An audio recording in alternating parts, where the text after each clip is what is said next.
Hello guys and welcome back to the pet nation.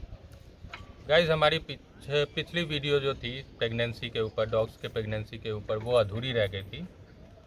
तो आज एक और जर्मन शेफर्ड फीमेल मैं आपको दिखा रहा हूँ जिसके प्रेगनेंसी के ऑलमोस्ट 60 डेज़ पूरे हो चुके हैं। आप देख सकते हैं कि ये पेट बिल्कुल दिख रहा है, इसका निपल्स वगैरह आ गए हैं प्रॉपर। तो ये 60 डेज़ ओल्ड प्रेग्नेंट फीमेल है। गाइस, उस दिन कुछ बातें मैंने आपको बताई थी, क्या प्रिकॉशन रखना है, क्या डाइट वगैरह रखना है।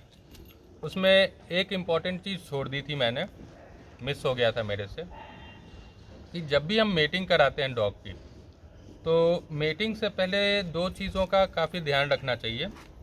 सबसे पहले हमें ये देखना चाहिए कि डॉग की डिवॉर्मिंग हुई है या नहीं हुई है। अगर फीमेल की डिवॉर्मिंग हो गई है तो बेटर है, अगर नहीं हुई है तो आपको, अगर वो हीट में है, उस समय डिवॉर्मिंग कर देनी चाहिए। दूसरी बात ये कि इसका टिक्स का सल्यूशन कर देना चाहिए आपको। हो सकता है कि टिक्स ना हो, बट फिर भी रिस्क नहीं लेना चाहिए हमें। टिक्स का जो भी आप सल्यूशन करते हैं, जो भी रेमेडी है, वो मेटिंग से पहले आपको कंप्लीट कर देनी चाहिए। इससे क्या होता है कि अगर बच्चे होते हैं, अगर उस समय टिक्स है, तो टिक फीवर का एक खतरा रहता है, तो जिससे हम बचा सकते हैं अपने डॉग को।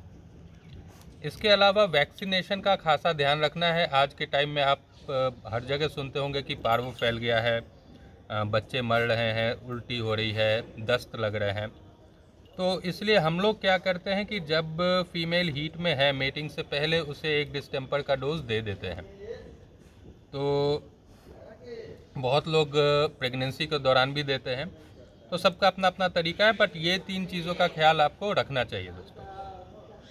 इसके अलावा मैंने आपको बताया था कि पूरे प्रेगनेंसी के टाइम में क्या डाइट, नॉर्मल डाइट ही रखनी चाहिए। उसमें कुछ एडिशनल मतलब पावर फूड बोलते हैं, हाई प्रोटीन फूड ऐड करने चाहिए।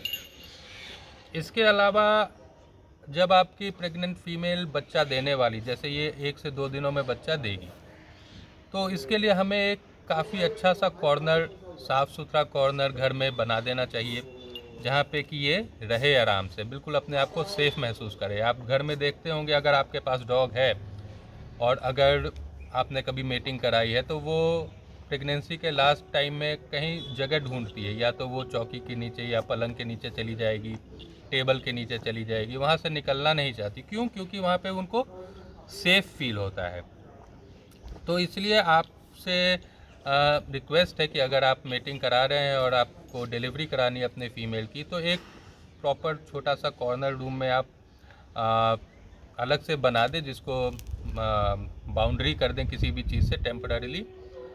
और ठंड के दिनों में उसमें कंबल, रज़ाई वगैरह कुछ रख दें, जिसमें कि कंफर्टेबल रहे डॉग और कंफर्टेबली अपना बच्चा दे सके वहाँ पे। अब जो सिम्टम्स होते हैं, हमें कैसे पता चलेगा कि डॉग अब बच्चा देने वाली है? तो मैंने जो एक्सपीरियंस किया है उसके हिसाब से मुझे ये लगता है कि जब भी बच्चा देने वाली होती है, उससे 24 घंटे पहले से लेकर डॉग्स का खाने के प्रति इंटरेस्ट ख़त्म हो जाता है। वो खाना नहीं खाती है, सूंघ के छोड़ देगी। इसके अलावा वो पेंटिंग काफ़ी ज़्यादा करती है, हाँफती बहुत ज़्यादा है, ड्रूलिंग होती है, मुंह से झाग आते हैं। तो इन सिम्टम्स को आपको ध्यान में रखना है। अगर ऐसा आपको लग रहा है तो फिर इसका मतलब है कि अब आप डॉग को छोड़ के नहीं जा सकते हैं। आप डॉग को उसके वेल्पिंग बॉक्स में, वेल्पिंग रूम में रख दीजिए और प्रॉपर उसकी केयर कीजिए। जब बच्चा वो देने वाली होती है तो जनरली डॉग्स खुद से ही बच्चे की सफाई कर देती है, जो बर्थ बैग वगैरह होता है वो खुद से हटा के साफ़ सफाई कर देती है। लेकिन बहुत सारे डॉग्स को ये करना नहीं आता है, तो उस समय आपको खुद तैयार रहना होगा, हाथ वाथ सैनिटाइज करके बढ़िया से। जब बच्चा देती है, आप थोड़ा सा हेल्प करते हैं यहाँ से बच्चा निकालने में बैग के साथ, वो बैग को फाड़ के अच्छे से बच्चे को सूखे कपड़े से या पेपर से रब करके सुखा देना होता है। उसके मुंह और नाक में जो भी लिक्विड है वो निकाल देना होता है, और उसके तुरंत बाद इसमें दूध में बच्चे को लगा देना होता है। क्योंकि जो पहला दूध होता है वो काफ़ी ज़्यादा इम्पॉर्टेंट होता है बच्चों के लिए, वो इम्यूनिटी इम्प्रूव करता है, और उस समय अगर बच्चा दूध नहीं पकड़ता है तो बाद में काफ़ी प्रॉब्लम हो जाती है। इस कारण से आपको दूध में लगा देना होता है और देखना है, क्योंकि हो सकता है कि 24 आवर्स तक भी लग जाते हैं किसी किसी फीमेल्स को सारे बच्चे को डिलीवर करने में। क्योंकि लेटर इनका काफ़ी बड़ा होता है, 7 से 8 बच्चे होते हैं, 10-10 बच्चे भी होते हैं, तो पूरा टाइम लग जाता है उसके पीछे। तो फीमेल जो है वो काफ़ी ज़्यादा थक जाती हैं, एनर्जी उनके अंदर बचती नहीं है। तो आपको बीच में एक पल्सेटिला करके होम्योपैथी ड्रॉप आती है, क्यू पोटेंसी की, मदर टिंचर जिसको हम बोलते हैं, वो आप यूज़ करें।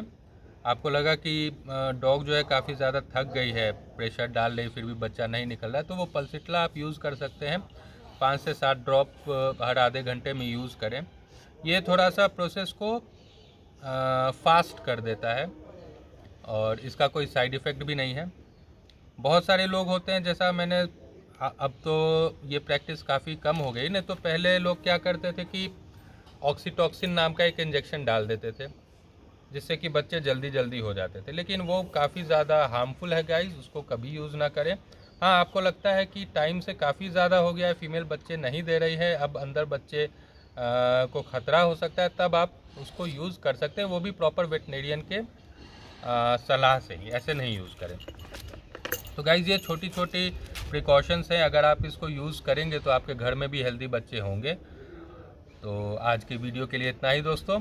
बाकी बच्चों जो न्यू बॉर्न बेबीज़ होते हैं उनकी केयर कैसे की जाती है 1-2 दिनों तक, वो भी मैं आपको दिखाऊंगा। अगर सब अच्छा रहा, हम लोग प्रे करते हैं कि इसके बच्चे अच्छे से हो जाएंगे, तो उसकी वीडियो मैं आपको दिखाऊंगा, न्यू बॉर्न बेबीज़ की, उसकी केयर कैसे करते हैं, पहला दूध कैसे पिलाते हैं। तो प्लीज़ गाइज़, हमें सपोर्ट करते रहिए हमारे चैनल को, और ऐसे इंटरेस्टिंग वीडियोस और नॉलेजेबल वीडियोस आपके लिए लाता रहूँगा। तब तक के लिए thank you so much and have a wonderful day.